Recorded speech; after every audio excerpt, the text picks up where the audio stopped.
inspired me to do that is my wife.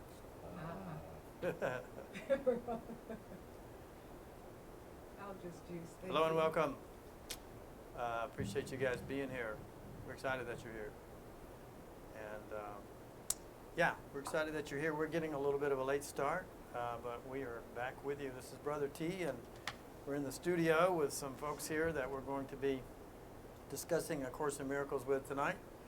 And you're probably already familiar with this, but this is a Course in Miracles version that we're going to be using. It's the Your Text version, the JCIMS.net, I believe it is, or the CIMS Course in Miracles Society edition. So we're excited to be back with you, and let's just get started. Hope you can hear me and see me out there, and glad to be back with you tonight. So here we go. All right. So I heard you guys chattering over there. Have you got something? Yes, lesson 16. Okay. Just so a we're little. gonna do. Let's let them catch up with us. Lesson 16. In. Do you know the page? Page 19. Oh, excuse me. No. It's in the workbook for Workbook. students. Lesson Workbook 16, page number. page 19. Okay. Workbook Yeah. page number 19. I have no neutral thoughts. Yes. You wanna share that with us? I was just reading through it and just wanted a little better understanding. I understand some of it, but the neutral part, I'm not understanding. Okay. Well, it's a mystery to me. I don't know. You want me to read some stuff? Why don't you read Okay. Let's see. I have to find the page. I have to find my thought. Okay, there is no more self-contradictory concept than that of idle thoughts. What gives rise to the perception of a whole world can hardly be called idle. Every thought you have contributes to truth or to an illusion. Either it extends the truth or it multiplies illusions. You can indeed multiply nothing, but you will not extend it to do so. Then I'll jump down to the neutral. In addition to never being idle, salvation requires that you recognize that every thought you have brings either peace or war, either love or fear. A neutral result is impossible because a neutral thought is impossible. That's Okay, so what creates the world that we're experiencing? Our thoughts. So this goes back to one of our very first principles, is that thoughts are things. Okay. So if thoughts are things, let's say that the thought, whatever it is a vibration, and it goes out into the universe, okay? And then it returns back to us as an event, right? In the Course in Miracles, he talks about the tiny mad idea. The tiny mad idea would be the idea of, was it be possible to be separate from God? Of course not. But what are we experiencing? Separation. It seems like we're separate from each other. We're separate from everything that we're experiencing, the floor, the chair, the wall, even the air. We breathe it in, but it's really out there. It's separate from us. So if thoughts are things, they create a vibration that goes out into the universe and then returns to us as events or things. Now, T-H-I-N-G-S. Okay, so the other, at the end of the day, if you will, the other point is that all events are neutral.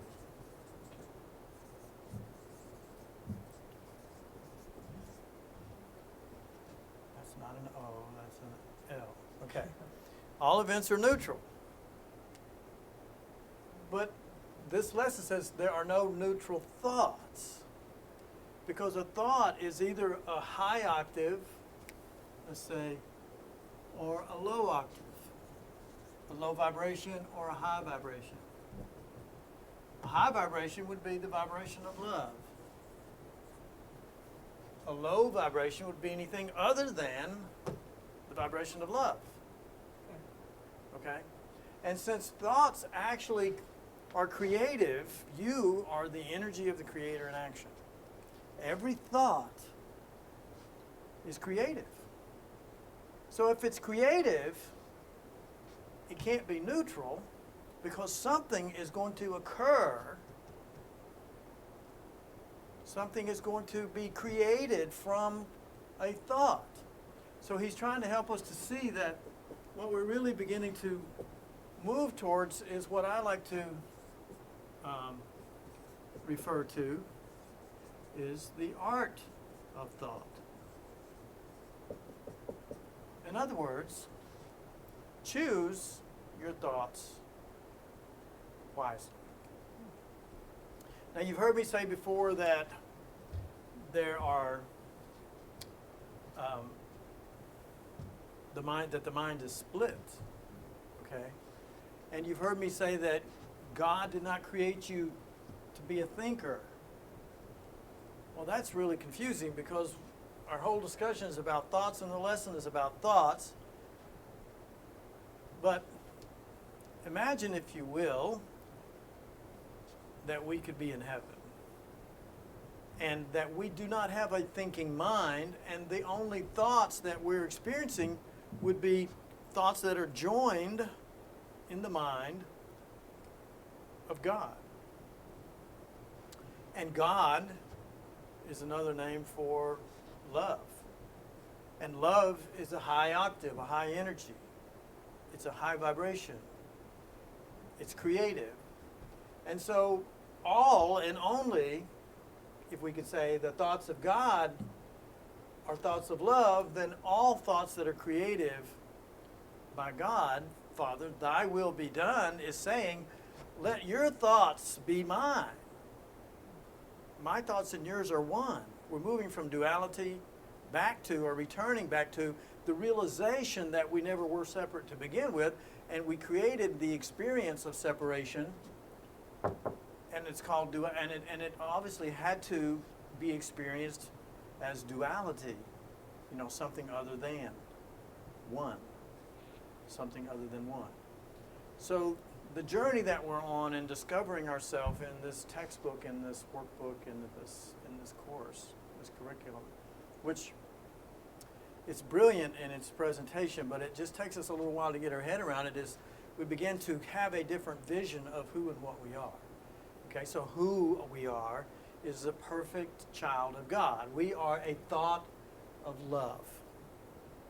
Okay? And so what we are is the expression, the event, if you want to call it that, the continuation of, the extension of thoughts of love. But see, they're not our thoughts. But they are our thoughts when you realize that we are one with God and we say, Father, thy will, thoughts of love is the only will of God, right? Because that's the only creative force. So if God's thoughts and my thoughts are one, Father, thy will be done, then I could say my will and God's will. I want my will to be God's will, or God's will to be mine, but it's really a meld. And we are not the thinker. We are the awareness of, and we can call it thoughts, okay? Because, and by the way, you can't get a cat to drive the car. So we're trying to get this little sliver of intelligence we call ego mind, that is the separated self, the body mind, to grasp this idea of God, this idea of creation, this idea of even love, is beyond its scope of capacity, beyond its depth of understanding. It's just a sliver of intelligence. So thoughts are creative. They're never neutral because by their very definition, they're creative.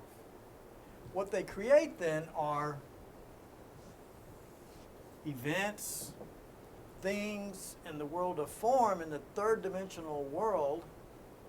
They would be creative, like a thought created this dry erase board. A thought created this dry erase pencil. A thought created the chair that you're sitting in or the bed you're laying on or whatever, wherever and whatever. Thoughts are creative, right? Thoughts create also a vibration that manifests into form in the third dimensional world. Somebody had a thought about the table that you're using. And ultimately it came into manifestation. We say, well, we created it, you know, we went and harvested the wood. Well, you didn't create the tree, or did you? The point is, we won't get too hung up on the specifics, but what we want to grasp is that thoughts are very important because they're the reflection and are reflected back as our experience. So we're really, when we say you're looking in a mirror or you're walking through your own consciousness and this experience of third dimensional world experience, it's really thoughts or things. This is playing out, okay? And then at the bottom line, however, all events or things are neutral because they're in effect. Effects are neutral. Effects are not creative. The only thing that's creative is the cause, which would be everything going back to thought. And so in the separated world, we could see ourselves as the thinker, and I'm very powerful as a thinker, I'm very happy with myself, I'm very important and special. But this is a separated self from these higher octaves of vibration, which are the thoughts of God. So when we go into meditation or we go into any space of engagement with our inner self, having dialogue, if you will, with our higher self, and of course in Miracles we could call that the Holy Spirit, but it's nothing more than your right mind, then we have transcended the barrier in mind of separation, and we have joined. Just the very act of saying, are you there? The very act of saying, I love you. The very act of going within and listening is creating a dialogue, is creating an access or taking advantage of an access point, going to the center of our heart, the center, the altar within, as it's been called. And then this little thinker over here is like, it's like, shut up. I'm not listening to you anymore. And this is the only thing you can defend, the only thing that this self cannot defend itself against is being ignored. And you, who are really not this self, you're not the self of form, you're not the mind of a separated self, what you really are is the higher self, Holy Spirit, if you will, the true self. And the true self is always here. And so our journey is to literally climb the stairway back to what has been referred to as the upper room, where I'm leaving this thoughts, this self, this ego's mind, which is crazy, insane, because it thinks that it's real, and its thoughts are always less than true thoughts. Father, thy will be done. And Jesus said, when you see me, you see the Father. He had completely ignored the thinking small self as his expression. So who he was is this divine idea of love expressed and manifested as an individuation in the mind of God, if you will, an extension of love. What he is, what he was, is what you are. The manifestation of that thought of individuation, that thought of love, right? And how we serve is how we grow up, if you will, is to how we remember, how we become self-realized, is to climb this stairway back to a connection with our higher self. And then when we're connected here, these thoughts are seen for what they are, illusion. These lower octave vibrations that are creating the world that we know of now, that this is, we'll say this is the world that we know and exist in right now of events and apparent things is nothing except an echo, and it's neutral. So yesterday we had a historic event. The President of the United States was, what do they call that? He was impeached. He was? Oh yeah, he was impeached yesterday. I didn't watch the news. Yeah. And now there's all kinds of, okay, but here's the truth, okay? And no matter what your political persuasion is, pardon me and forgive me if I just simply say it doesn't matter. Because that impeachment, in truth, in reality, was an event, and it's absolutely neutral. Because anything other than the truth, and love is the only truth, and the thoughts of God are the only real thoughts, all these other thoughts of this special thinker are nothing. But they're playing out as our experience in the world. And there's a whole lot of thinking going on. Right? A whole lot of thinking going on. So, art of thought, and what we're practicing to practice, what we're working towards practicing, the art of thought, is to remember that truth. And so no matter what seems to be an event or something happening in the world, that we can look at it and go, first and foremost, for me, it's take a good deep breath. I got to catch my breath here because, man, it seems like there's a whole lot going on that's really not comfortable. So I got to catch my breath. And the simple thing about, and the beautiful, beautiful, loving, benevolent thing about truth, about the real truth, if you will, it doesn't change up on you, is that it always provides healing. It always provides the removal, the absence of fear. Because all healing is the absence of fear. So if I were in a room of people that were aggravated and not very happy, I can't fix them. The only thing that I can really do is to be observable in my own truth that there's another way of seeing things. That's all. All events are neutral. I'm sorry, but that's the truth. And you're giving everything all the meaning that it has. Imagine that we could be in a place like the House of Congress last night when hundreds of people are experiencing the very same event, and all of them are giving it a different meaning. And some of them are aligned fairly closely with one meaning. Oh, that's not true. And another group are aligned very closely with another meaning, which may be either that is true or that's going to benefit my little special self, so I'm going to say it's true, I'm going to defend it, etc., etc., etc. So we are all taking positions that are in opposition to each other because guess what? Nobody has the same two thoughts. Because you're playing the game of separation. And everybody's giving everything all the meaning that it has.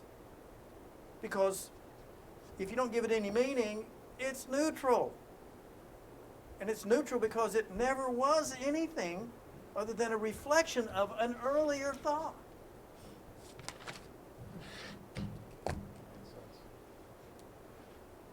So, let's say I have no neutral thoughts. Can I agree with that? Based on this, can I agree with that? Well, kind of, yeah, because if I can see that this is my separated self is an illusory self, that there is a higher part of me, a truer part of me, a more divine, innate, intuitive self that's available to me, but I'm the one who's giving everything all of my attention. I'm looking at this. If my focus is, I'm giving this, all my attention, this is the world, and I'm checking out, and that's where my focus, rather than turning within and asking, and that's the only thing, that's where the dialogue starts.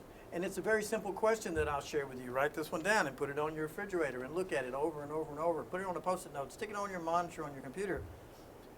What's the truth? Because this self never will be able to answer that question. In fact, that's the big mystery. We go through our whole life trying to answer that question day in and day out about all the crap that's going on in the world. And I shouldn't say crap. There's a lot of it that's absolutely gorgeous and beautiful, right? But it's still, that self is trying to say, what's happening? What's the truth? But if we go to the ladder and go to the higher self, to the upper room, if you'll allow me to call it that in our conversation tonight, and connect with the higher self, this is the voice of knowing, because this is the part of us that never truly fell into the illusory perception of separation. So not all of you is here. You are multi-dimensional, you are a quantum being. You're literally existing right now in multiple dimensions. I know that sounds all woo-woo and crazy, but you know, you got to start accepting some of those things if you're going to grasp the intent and understanding of this course to begin with, right? We have to let go of the thinking self that's committed to its perception of what reality is, its perception of the world, events, and things. Remember, they're all neutral. It's giving everything all the meaning that it has. And there's no one of us, I don't believe, that would be talking about this conversation that wouldn't at least agree that, yeah, there's stuff going on that we're not aware of that's all around us, right? We do get those experiences where we think of somebody and the phone rings. We're connected on an invisible level. We are quantum, multi-dimensional beings, and we are all joined in reality as one with God. And a part of us is completely aware of that, and that part of us, kind of like you when you look at your sleeping self at night, you wake up in the morning and you remember the dream, but it doesn't remember your life. It didn't even know that you were safe at home in bed sleeping. But you were kind of peering in, watching its drama action, and when you woke up, you remembered your true self, your higher self, this self. So we could say that the sleeping self, right, and I'm a terrible artist, which you're already aware of, is snoring. What's the symbol here? The sleeping self is snoring. This is almost like a smaller self yet than this self. Where's my pillow? I gotta have a pillow. Wow, it's getting hot in here. Must be the conversation. Well, it doesn't seem that hot. So, all right. Are you guys comfortable? Okay. That's good. So, are we having fun yet? Absolutely. We're beginning to take a couple of steps up the ladder of a curriculum, a narrative that has been withheld from us for millennia. And only a few people were able to literally get access to this, okay? And they were like in the mystery schools. And of course, this is something that Jesus realized. He was a self-realized. And there are other people that really got a whole lot of this, if not all of it. And we can refer to them as masters or ascended masters who became our teachers and mentors over time. But like the thinking mind always does, I was in a situation recently where there were a series of events, and a bunch of people were taking the opportunity to share their version of it, and none of them had any agreement about it at all, really. It was kind of fun. So I could take any description of anything, and I could pass it to you in secret, and then you could pass it to this person in secret, and this person in secret, and this person. And by the time it gets back around the room and gets to me, it won't even be close. Everyone will reinterpret what's being shared and put their own spin on it, right? How they understood it. How they understood it through their filter system and their ingenious mind, right? Their very special mind, their super intelligence. And they're going to bump it up or tear it down or agree or disagree, or they're going to color it.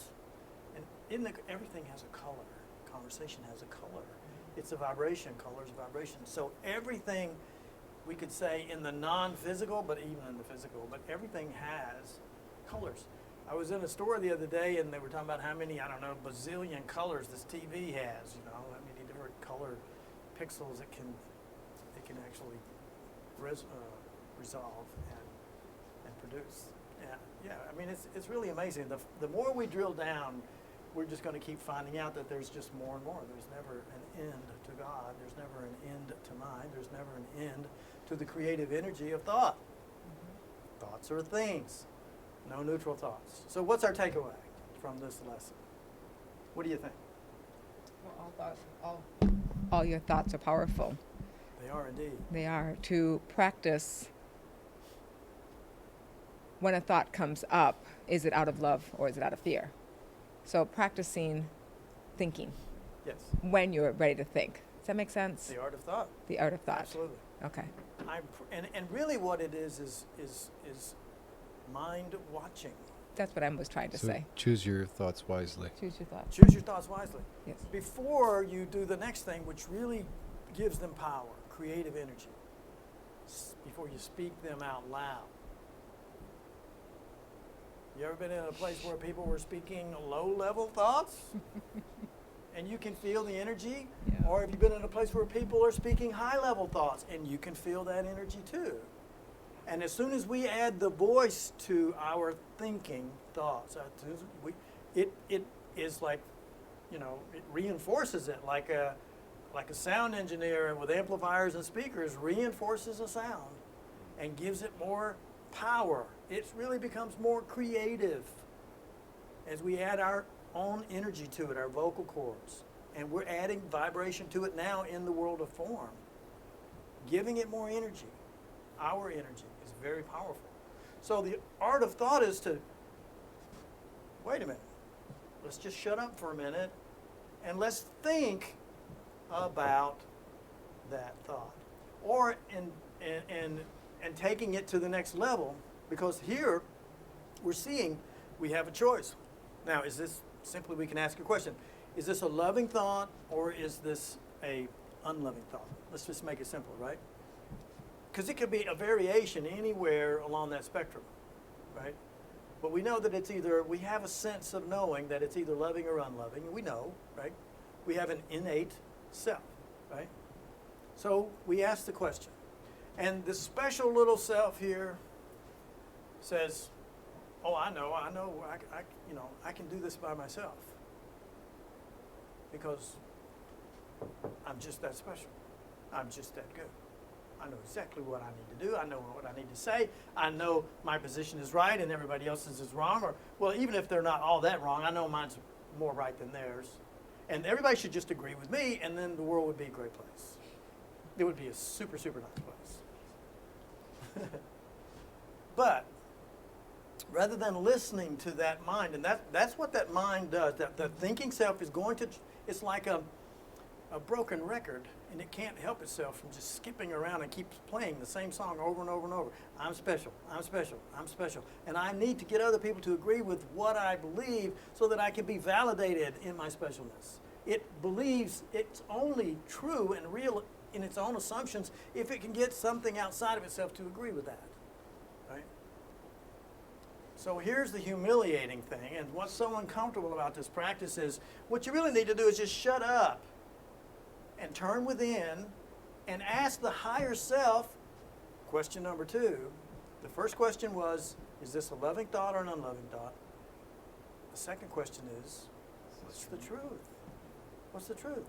And now I'm going to admit, as soon as I ask that question, I'm really requiring of myself to be humble enough to say and admit, I really don't know.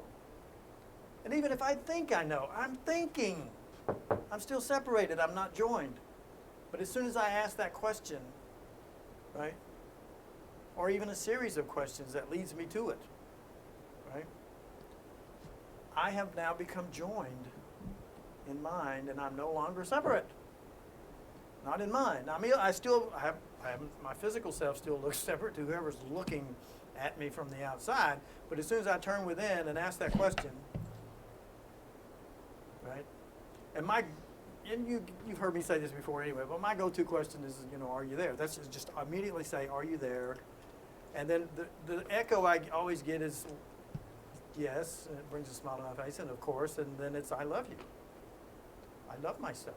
Isn't that fun? Well, actually, myself loves me, but since there's no separation, so really, I love myself, myself loves me, is kind of going around in circles, but man, does that feel good, right? And that's what you discover here, is a return to self-love. I was recently in a discussion with someone who was talking about some other people, and I was saying, well, they're a little confused. They're not really quite aware that, guess what? All events are neutral. And that's in and of itself, and if you'll allow me, I'll dare to say this, if you allow me to say this, like another blasphemous moment, they're really not well. If you're stuck in la-la land, illusion land, insanity land, can you go to an insane asylum and everybody's crazy as hell, and then you're going to say, well, they're well? No, you're going to say they're really a little sick. Sorry. But we have to say what is, for ourselves at least, and that's not condemning, it's just what is, because that's my brothers and my sisters. I need to help them to see that there is another way of seeing things. There is a true way of seeing things. Because once I get the truth, then I'm free. I am free. I am free from all of that insanity. And they can be that too. I can't teach them that if they're not willing to see, if they don't have ears to hear, but I can be in the observable form of it in expression. And that really is the very best way that I can teach others, to be the observable form of love in expression. That's being in service. So who I am is the divine Spirit of God. What I am is the divine Spirit of God in form, and how I serve is to be observable, to be in that state of consciousness and vibration, to be connected with Spirit. So I've gone to this place and say, inward, are you there? Or what's the truth here? And then I definitely have to shut up, right? And listen. Because when you see me, you see the Father. When you see my response, they're not my thoughts, because I wasn't really listening to this illusory thinking self. I wasn't making shit up, right? I'm allowing the truth to be revealed to me and realized in my practice of humility and responding to the truth that I don't know truth. This self couldn't know self any more than your sleeping self at night really knows the truth about your day life experience today. It didn't even know you were safe at home in bed, right? It's really so easy to say, all you got to do is, play golf, is just put that little pill in the puck, in the cup. It's really not that hard. But get out there and try that a little bit, and you'll find out there's a lot of technique that goes into that, and you got to practice, and you got to practice, and you got to practice. And some people get really, really good at it, and we applaud them. That's really good. Okay, well, you get to do that here. You just climb this ladder, get into the upper room, stay connected with Spirit, and what happens in your experience of the world? Joy, bliss, love, acceptance, embrace, compassion, and forgiveness. It just becomes the daily wash of how life is showing up to be your experience. You want a better life? You want more peace? Shut up. Shut up the conversation that you know what the hell's going on to begin with, and admit the truth you don't, and say no more, because you can ignore those thoughts. You can ignore the chatter of an insane mind. I know if that sounds rude, I apologize. No, I don't apologize. I'm trying to help you out. I shouldn't apologize for trying to help you out. And actually, I'm doing this selfishly. I'm trying to help me out. Because like you, I also have experiences sometimes in my weekly life, often daily life, that are very challenging to accept this really is the truth. And so going back to principle, no matter what's going on, I can begin to then accept this to the level that I can begin to have compassion for others in my life, in my experience, that just haven't quite gotten this yet, and that's okay. Everybody has a free will. Everybody's entitled to be exactly where they are. You cannot fail. You cannot be without love. You cannot truly be connected. All of these are truths that will serve you over and over and over. And again, we're not here to proselytize or to fix anybody. We're here to be the observable witness to truth. That's how we serve as masters of that truth. Well, that was easy. What do you want to do next?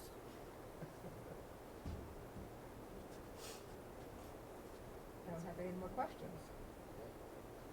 No more questions? Okay. Thank you for that.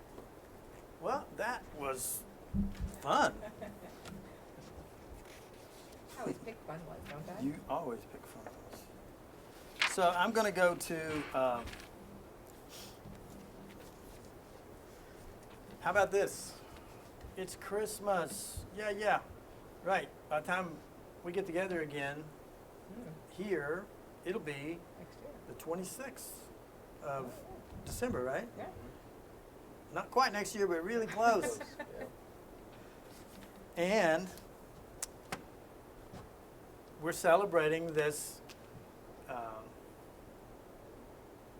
metaphor. All right, a moment of blasphemy. There's very little truth in the story of the birth of Jesus. I mean, his father didn't really think he was special at all until he got older. There wasn't, all the stuff we made up to tell this wonderful story. That's all fine, whatever. But the point is, the story is about this master, this one, ultimately who we have defined in some ways as God, which of course is you. When you and God are one, you are God. When you see me, you see the Father, right? You can say that, that's okay. Or you can say you see the Mother, Father, God, whatever. It's all good. It's just words. And words are symbols of symbols. But this one then was born on Christmas, right? And then he became the anointed one, and then he became the declared, Savior of the world, and then he would not refute his teaching, which pissed off a whole lot of people in power, imagine that. And so they crucified him. But he was at such a level of consciousness that he wasn't crucified because he knew he wasn't the body. He really wasn't staying in the body, so to speak, during that process. Here's what I'm trying to say. There's this story subsequent to that there is going to be, drum roll, a second coming. Right? And that second coming is Christ, right? And what we've been talking about is moving into Christ consciousness. And so I want to share with you in the Workbook for Students, Part 2, page 398, and we're still in the workbook.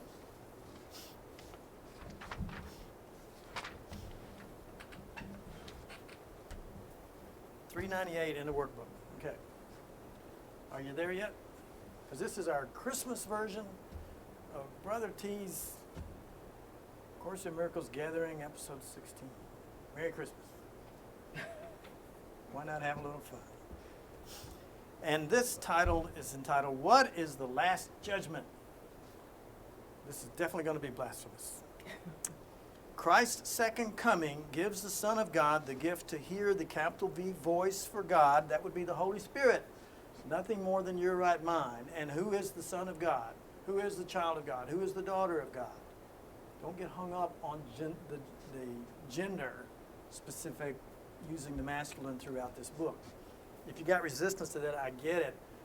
But you need to, it's just something else you got to forgive. You got to let it go, because words are symbols of symbols. Don't get hung up on it. Let your inner guidance system help you see what it truly means beyond the words on the page, beyond the language of our culture, and beyond the gender-specific nomenclature of this teaching as it's written. So a lot of times I would say Christ's second coming gives the daughter of God the gift to hear the voice for God proclaim that what is false is false. This is a false self. You were not created to be a thinker. That's a false idea. And what is true has never changed. You and God are one. Thoughts are things. There are no neutral thoughts. In the practice of the art of thought, we become one with our higher self, our true self. It's like waking up from a sleeping, snoring dream of insanity, waking up into beyond the idea of separation into a joined mind, waking up into reality. And this judgment, the judgment is in which perception ends. See, this is a perceiving self. And this higher self, the true self, nothing more than your right mind, is the knowing self. God knows all there is to know, all in all. There's nothing beyond it. There are no thoughts beyond love. Love is the only thing there is to know. There's nothing else to know. All the rest of it's just made up. It's like soup. Just sprinkle stuff in there, no problem. It doesn't always come out tasty, but you can keep playing. At first you see a world which has accepted this as true, projected from a now corrected mind. See, we're really getting deep into the year. If you've been studying the workbook lessons this year, you are probably right around lesson 340, 3838, somewhere around there. And you know, maybe next year, which is coming up in a few days, we could say, you know what, let's just start all over and go through. And I may start doing a podcast every morning for 15 or 20 minutes or 30 minutes. And if somebody else wants to do that with me, I'm willing to do that, and we'll go through the workbook lessons together. Might do that. I've got some other people that are asking maybe that we might do that. That would be fun. Yes. So, and with this holy light, because at this point your mind is corrected. See, once you get this, you've already moved to a corrected mind. Once you're really beginning to accept this, your mind is corrected, and it's becoming to be joined in truth with your higher self. The final judgment on the world contains no condemnation. The world is just in effect. There's no condemnation in the world, of the world, at the world level, because all events are neutral. There's nothing to condemn. And another moment of blasphemy. You're sinless. God guarantees your sinlessness. Oh, how fun. For it sees that the world is totally forgiven, without sin. Oh, there you go. And wholly purposeless. This is bullshit. Whoop, I didn't mean to say that. This is purposeless. Without a cause, and now without a function in Christ's sight. That would be your sight as the awakened, realized self. You're in the upper room. Father, you and the mind of God are one. When you see me, you see the Father, the whole deal, right? You have let go of the small thinking self. Does it sound impossible? Yes, to the thinking self it does sound impossible, and it is impossible to the thinking self. It's never going to figure out this self. It's beyond its capacity. The cat cannot drive the car, right? Cannot grasp it. Without a cause and now without a function in Christ's sight, it merely slips away into nothingness. It's the collapse. What happens to this dreaming self when you wake up in the morning? It slips into nothingness. We don't condemn it. We remember it. It's like this just shadow of events, and it's hilarious sometimes. And, sometimes I don't even want to wake up. I'm having such a great time. And then other times, man, get me out of here because, it's horrifying or scary. But it immediately slips into nothing.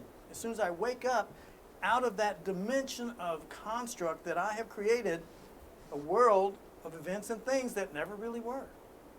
They really never were.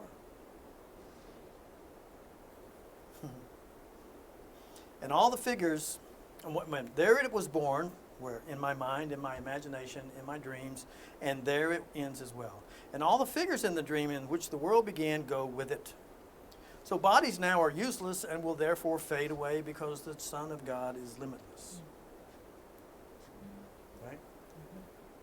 Interesting. You who believe that God's last judgment would condemn the world to hell, that's been taught for a couple of years. Along with you, you're going to go to hell too. God's going to condemn you, right? Accept this holy truth. So he's literally pleading with you right now to accept this truth. And so am I. God's judgment is the gift of the correction he bestowed on all your errors, freeing you from them and all effects they ever seem to have.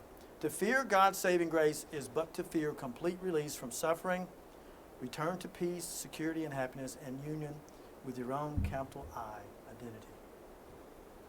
The miracle is a sudden shift of perception out of an illusory concept of self into a knowing of true self, who and what we are in God. So God's final judgment is as merciful as every step in his appointed plan to bless his children and call them to return to the eternal peace that he shares with them. So be not afraid of love, my brothers and sisters. Be not afraid of God. Be not afraid of love. For it alone can heal all sorrow, wipe away all tears, and gently waken us from a dream of pain, whom God acknowledges as his children. That's us. You are perfect. I love to share this. I shared this with some people last night. You are perfect, neither behind the point of perfection nor advancing toward it. That's right. Perfect, neither behind the point of perfection nor advancing toward it, and you must see yourself therefrom. Not through the eyes of the thinking mind. You're not going to make yourself fit into that construct because this self is an illusory self. You're only going to fit into that construct when you shut up, sit down, and ask the question, what is the truth? And in that single act, you have joined in with the mind of truth. And in that mind, you begin to be the observable extension of truth in form.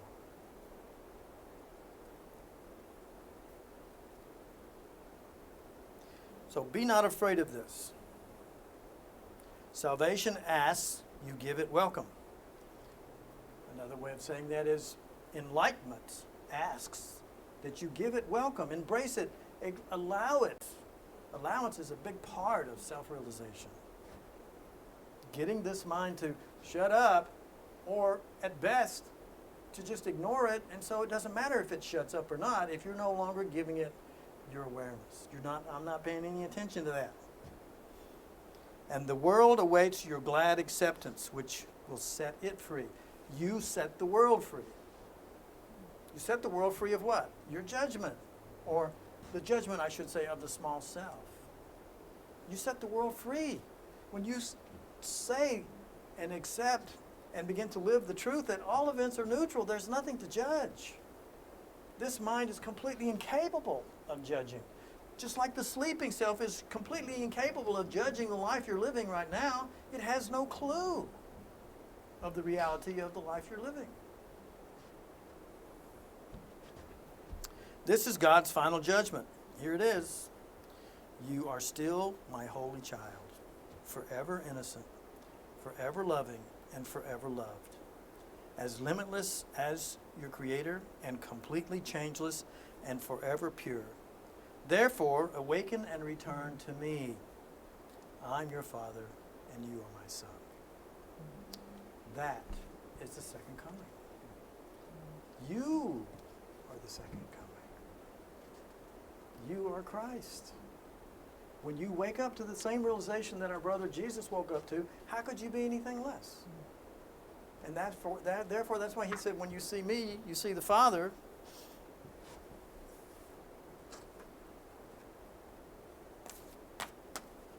He wasn't kidding. And when he said that even the least among you will do more than me, he wasn't kidding. He loved having fun, but he wasn't a big kidder, right? He was in bliss and joy because he was in love with his true self. He knew his true self. He had abandoned a false construct that he was something smaller, something less, something other than what he really is, and simply said, I am the way. In other words, once you understand what I've gotten, what I understand, and once you get what I got, right? In other words, when you understand what I began to understand, then this is the only way, is to awaken. And he wasn't saying me, Jesus is the way. He was saying this is the only way to be free of a construct is to let go of your belief that that construct is what's real. There is something beyond the construct of the world you've created in your own imagination that you seem to be experiencing. Yes, with me, with you, with everyone, right? Because we're all the movement of the Creator in action. So, I'm so glad to be in the presence of the second coming.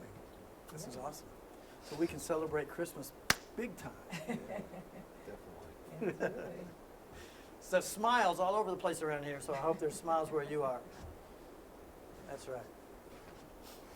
All right, well, we've been going about an hour, and I'm willing to call it a night if you guys want to. Yeah. I mean, we can go further, but, you know, it is Christmas, and we have shopping to do, presents to buy. No, not really. No. Not really. We don't have to play that game, you know. I was out shopping this week, and Not really. I was out with someone who was shopping this week. And watching people buy things, it was a blasphemous moment. It was junk. I mean, it was just crap. And I'm like, and just scrambling to try to think that they could somehow put love in something and give that to somebody else, that then they could be, that we wouldn't, no, we don't want to dishonor each other, but we don't have to get caught up in the commercialism of this idea of love. Love is not about sacrificing yourself for somebody else. It never has been. And that's not what Jesus did. He didn't sacrifice himself for you. He simply abandoned the illusion of a body as his true self and said, this is the exit door's right over here. This is where I'm going because this is fun. This is great. This is awesome. This is heavy. This is struggle. This is not who we really are. Oh. The small self. It's hell. Is that what you said? Yes. It's hell. Yeah. So we don't have to be, forgive yourself. Don't have to be guilted out if you didn't get everybody something for Christmas. Do not go out and go in debt to make some false concept that somebody's going to think you don't love them if you don't go into debt to buy them something this Christmas. That's a construct that the world is heavily invested in. Why? Because they're the ones keeping your money. And who needs your money? You do. If you want to give somebody something, give somebody something. But do not sacrifice your life at the altar, because that's not what God is judging you as, loving or not loving. You're already perfectly innocent. You're already completely free. You're already completely off the hook. That's not what the message of Jesus ever was and ever will be. It is a construct that we've created out of insanity. And it's time for us to be self-realized enough to let ourselves off the hook and not make Christmas a time of struggle and sacrifice. And sacrifice is not, you can be further from God when you're in the energy of sacrifice. You could not be further from God, because there is no expectation, there is no such thing as sacrifice in God. So, put that on the refrigerator too. Okay. So, what do you guys think? Any other fantastic conversation? It was awesome. You feeling good? Yeah. Very good. Wonderful. Thanks for that More explanation. blasphemy. More blasphemy. Yeah. Okay, so let's take a good deep breath. We're going to close out with a prayer.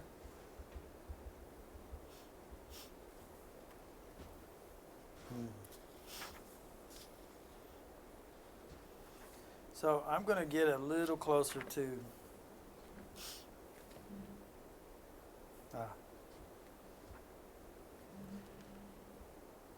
we'll close with this prayer. And I like to, and I've shared this with you guys before, but I like to go to the latter lessons in the workbook, because you'll notice that the italicized paragraphs and sentences, they're actually structured prayers, and they're beautiful prayers. And so anytime you feel like you need a prayer or you need a blessing, go to the last, 50 or so workbook lessons, and they're usually just a short paragraph and then an italicized paragraph, and which are prayers. And I'm going to return to lesson 330, which is on page 409 if you want to follow along. But if you're okay with my voice, you're more than welcome to just take a good deep breath, close your eyes. Let's just turn within for a moment of silence, and we'll close out with prayer.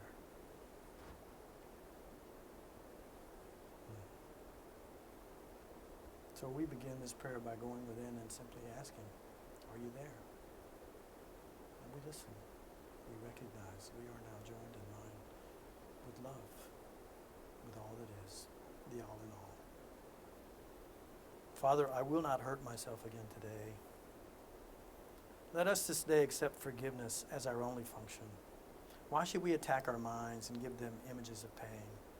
Why should we teach them that they are powerless when God holds out His power and His love and bids them take what is already theirs?